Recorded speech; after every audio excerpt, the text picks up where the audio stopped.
கூட்டு குர்பானியை நடத்தக்கூடியவர்கள் ஒரு சில இடங்களில் மட்டுமே நம்ம ஈரோட்டில் நடந்துட்டு இருந்துச்சு சில வருடங்களுக்கு முன்னாடி. இன்னைக்கு பார்த்தா நிறைய இடங்கள் நடக்குது. நேற்று ஒரு நண்பர் சொன்னாரு ஈரோட்டில் மட்டும் 50 இடத்துல கூட்டு குர்பானி நடக்குது அப்படின்னு. வருஷம் அது நடத்துறவங்களோட எண்ணிக்கை அதிகமாயிட்டாங்க. அதே சமயத்துல கூட்டு குர்பானி அது நிறைவேறுவதற்கு உண்டான நிபந்தனைகள் எல்லாரும் கரெக்டா ஃபாலோ பண்றாங்களா அப்படிங்கிறத நம்ம கவனிக்கணும். அமௌண்ட் கம்மியா இருக்குது, நம்ம போய் வாங்க வேண்டியதில்லை, இறைச்சி வீடு தேடி வந்துடும், நேர்ல போய் பணம் கொடுக்க வேண்டியதில்லை, இருக்கிற இடத்துல இருந்து ஜிபே பண்ணா போதும், வீட்டிலேயே உட்காந்துட்டு பணம் அனுப்பிச்சுக்கலாம், வீட்டிலேயே உட்காந்து கறியை வாங்கிக்கலாம், அந்த மாதிரியான இரவு இருக்குது. அப்படிங்கிறதுனால கூட்டு குர்பானியில சேரலாம் அப்படின்னா அதனுடைய விதிமுறைகளை அவங்க கரெக்டா நிறைவேற்றுறாங்களா அப்படிங்கறத கவனிக்க வேண்டியது அவசியம். கூட்டு குர்பானிங்கிறது அது ஒரு சலுகை தான், மார்க்கு கொடுத்துருக்கிற ஒரு சலுகை தான். ஏன்னா எல்லாரும் ஆடு வாங்கி கொடுக்க முடியாது. ஆட்டுடைய விலையை விட இந்த கூட்டுடைய விலையை விட பல மடங்கு ஆட்டினுடைய விலை அதிகமா இருக்கிறதுனால நபி ஸல்லல்லாஹு காலத்துல அதுக்கான அனுமதி இருந்துச்சு. சஹாபாக்கள் சொல்றாங்க, நபியுடைய காலத்துல நாங்க 7 பேர் சேர்ந்து ஒரு ஆட்டை குர்பானி ஒரு மாட்டை குர்பானி கொடுத்திருக்கிறோம், 7 பேர் சேர்ந்து ஒரு ஒட்டகத்தை குர்பானி கொடுத்திருக்கிறோம்.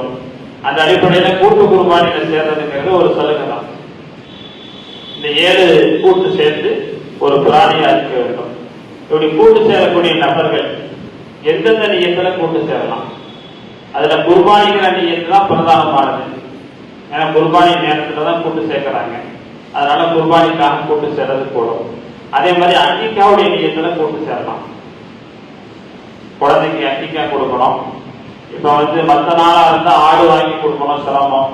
இப்ப குர்பானியுடைய டைமா இருக்கிறதுனால கூட்டுல சேர்ந்துக்கலாம். ஆண் குழந்தைக்கு 2 கூட்டு, பெண் குழந்தைக்கு 1 கூட்டு சேர்ந்து அக்கிக்காவும் நிறைவேறும்.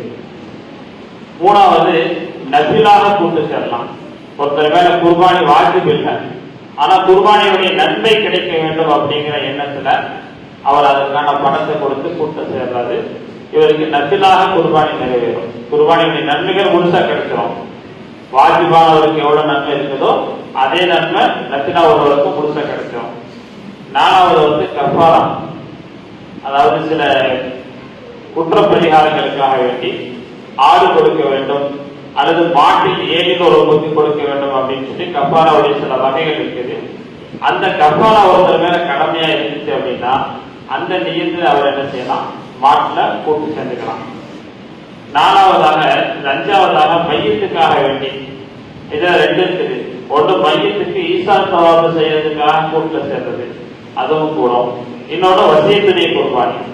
நான் முன்னாடி சொன்ன மாதிரி மையத்தை வசியத் பண்ணிட்டு போயிருந்தாரு, அதுக்கான பொருளாதாரத்தை விட்டுட்டு போயிருந்தாரு, அதை நிறைவேற்றுறதுக்காக வேண்டி அவர் சார்பாக அந்த மையத்துக்காக வேண்டி கூட்டு சேர்றது, இதுவும் கூடும். இப்ப இந்த 6 விதமான நியத்துல ஒரு மாட்டுல கூட்டு சேரலாம். இந்த 6 நியத்துமே தப்பல்லும் இருந்தா என்று சொல்லக்கூடிய அல்லாஹ்வுடைய நெருக்கத்தை பெற்று தரக்கூடிய ஒரு காரியமாக இருக்கு. இது அல்லாம யாராவது எனக்கு இறைச்சி தேவைப்படுது, ஒரு 7 கிலோ பக்கெட்ல போட்டு வீட்டுக்கே கொண்டு வந்து தர்றாங்க, அதனால அந்த இறைச்சியை நான் வாங்குறதுக்காக கூட்டுல சேரணும் நியத்துல ஒருத்தர் சேர்றாரு அப்படின்னு சொன்னா அந்த குர்பானி நிறைவேறாது. அவரோட யாரு மீதி 6 பேர் இருக்கிறாங்களோ அவங்க குர்பானி சேர்த்து நிறைவேறாது. ஒருத்தருடைய நியத்து சரியில்லைன்னு சொன்னா அல்லது ஒருத்தர் கொடுக்கக்கூடிய பணம் ஹராமான பணமா இருந்துச்சுன்னு சொன்னா, ஒரு பாட்டில் 7 பேர் சேர்றாங்க, அதுல ஒருத்தர் என்ன செய்யறாருன்னா ஹராமான பணத்தை கொண்டு வந்து கூட்ட சேர்றாரு. வட்டி பணமோ அல்லது ஹராமான தொழில் செய்து கிடைத்த பணமோ அல்லது பிறரிடத்துல அபகரித்த பணமோ அதை கொண்டு வந்து கூட்டுல சேர்றாரு. அந்த 7 பேருக்காக வேண்டிய அந்த பிராணி அழைக்கப்படுதுன்னு சொன்னா 7 பேருடைய குர்பானியும் நிறைவேறாது அப்படிங்கிறது மார்க்க சட்டம். அதே மாதிரிதான் நியத்து சரியில்லை, இறைச்சிக்காக வேண்டி ஒருத்தர் சேர்றாரு, வேற எந்த நோக்கமும் கிடையாதுன்னு சொன்னா அப்பவும் அந்த குர்பானி நிறைவேறாது. அதே போல முஸ்லீம் அல்லாத ஒருத்தர் அவர் கூட்டுல சேர்றாருன்னு சொன்னா அவரை சேர்க்க கூடாது. சேர்த்தா மீதி இருக்கிற முஸ்லீமுடைய குர்பானி நிறைவேறாம போயிடும்.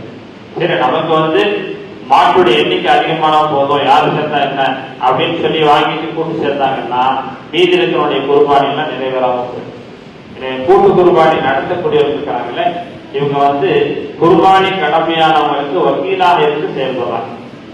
வக்கீலாக இருந்து செயல்படும் போது எப்படி செய்தால் அவங்களுக்கு பொறுப்பு கொடுத்தக்கூடிய அந்த குர்பானி நிறைவேறுமோ அந்த விதத்திலே அதை செய்ய வேண்டும்.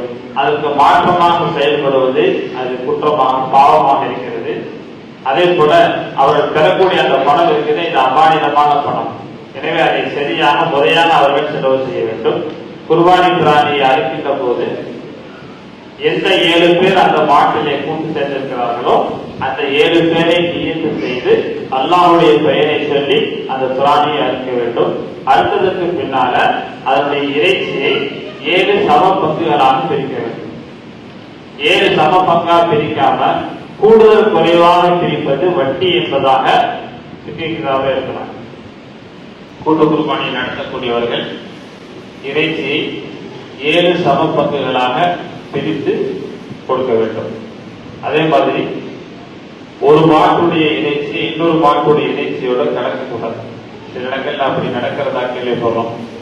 மொத்தமா 10 மாடு இருக்கிறாங்க, 10 மாட்டுடைய இறைச்சியை ஒன்னா கொட்டிடுறாங்க, ஒரே இடத்துல சேமிச்சு பக்கெட்டை கொண்டு வரிசையா வச்சு பக்கெட் ஃபுல்லா அளவுக்கு போட்டு கொண்டு போய் டோர் டெலிவரி பண்ணிடுது. அந்த மாதிரி நடத்தினா யாருடைய குர்பானி நிறைவேறாம போயிடும்.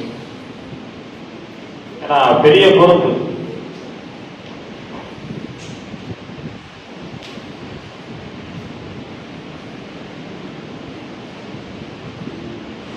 இன்னைக்கு அதன் மூலமாக சில ரூபாய்கள் லாபம் கிடைக்கலாம். ஆனா நாளைக்கு அல்லாஹ்ட்ட போய் பதில் சொல்லணும். ரொம்ப பெருதலா செய்ய வேண்டிய ஒரு பொறுப்பாக இருந்து கொண்டிருக்கிறது. அதனால அவரை எந்த 7 பேரை நியத்து செய்து ஒரு மாடு அறுக்கப்படுகிறதோ அந்த மாட்டுடைய இறைச்சி அந்த 7 பேருக்கு தான் கொடுக்கணும். அதுல ஒரு பீஸ் கூட இன்னொருத்தருக்கு போய் கடந்துடக்கூடாது. அந்த விஷயத்திலும் கூட்டு குர்பானி நடத்துபவர்கள் கவனமாக இருக்க வேண்டும். அதே சமயம் ஒரு குடும்பத்தார் முழுமையாக ஒரு மாட்டை பதிவு செய்திருக்கிறார்கள் சொன்னா அப்ப அந்த குடும்பத்தாருக்கு மொத்த கனியை நம்ம கொடுத்துடலாம். 7 பங்கா பிரிக்கணும் அப்படிங்கிற அவசியம் இல்லை. தனித்தனியா 7 பேரும் தான் இந்த கணக்கு. தன்னுடைய குடும்பத்தில் இருக்கிற 7 பேர் சார்பாக பதிவு செஞ்சிருக்கிறாங்க. இப்ப நாம பிராணியை அறுத்ததுக்கு பின்னாடி இறைச்சியை மொத்தமாக போட்டு என்ன செய்யலாம், அவங்களுக்கு கொடுத்துடலாம். அதை 7 பங்காக பிரிக்க வேண்டும்ங்கிற அவசியம் இல்லை. 7 பங்குகள் ஒருத்தர் தன்னோட பேர்ல நான் சார்பாக ஒரு பங்கையும் மீது இருக்கக்கூடிய 6 பங்கு இருக்குது அது மற்றவங்க பேர்ல அவர் நியமிக்கிறார், நபிலா நியத்து வைக்கிறார். உதாரணமா நபிசல்லாஹு அவங்களுக்காக, அதே மாதிரி மற்ற நபிமார்கள் சஹாபாக்களுக்காக, தன்னுடைய குடும்பத்துல மௌத்தாகிவிட்ட முன்னோர்களுக்காக, ஹயாத்தா இருக்கக்கூடிய தன்னுடைய மனைவி பிள்ளைகளுக்காக நபிலா நியத்து வைக்கிறாருன்னு சொன்னா அதுவும் கூடும். உயிரோடு இருக்கிற மௌத்தான எல்லாத்தையுமே அந்த பங்குகளை நியத்து வைக்கலாம். கூட்டு குர்பானியில் சேர்ந்திருக்கிற 7 பேர்ல ஒருத்தர் ஏழை ஒருத்தர் சேர்ந்திருக்கிறாரு. அவர் மேல குர்பானி கடமை இல்லை, நன்மையை நாடி சேர்ந்தாரு. இப்ப அவர் திடீர்னு விலகிட்டாரு, நான் கூட்டு குர்பானியில சேர்றேன்னு விலகிட்டாரு அப்படின்னு சொன்னா மீதி இருக்கிற 6 பேருடைய குர்பானி அப்படி பெட்டிங் ஆயிடும். அதனால அவர்கிட்டயே பேசி மறுபடியும் அவரை சேர்ந்துக்க சொல்லி அவரை சேர்த்துதான் அந்த கூட்டு குர்பானி நிறைவேற்றணும்.